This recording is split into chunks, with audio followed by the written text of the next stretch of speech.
ख़बर शामिल कयूं पिया झोडो खां। झोडो तालुके में पाबंदी बावजूद गुटको, मैनपुरी, सफ़ीना, कचे शराब जो सरेआम विकिरो जारी।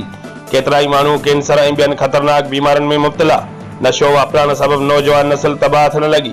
इंतज़ामिया ख़ामोश तमाशाई बणियल पुलिस जी नाअहलीअ सबबि झोडो शहर मंछा जी मंडी बणिजी वियो।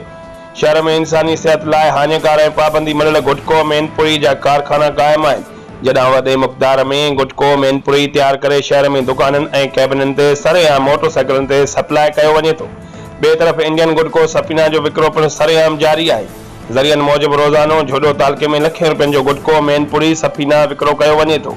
होॾां शहर जे हाशिम कॉलोनी, सब्ज़ी मंडी, नवीसर मोड़, सिलर मोरी ऐं ॿियनि हंधनि ते कचे शराब जी दर्जननि भठियूं क़ाइम आहिनि, जिते रोज़ानो हज़ारें लीटर केमिकल वारो मोतमार ज़हरीलो शराब तैयार करे विकिरो कयो वञे थो।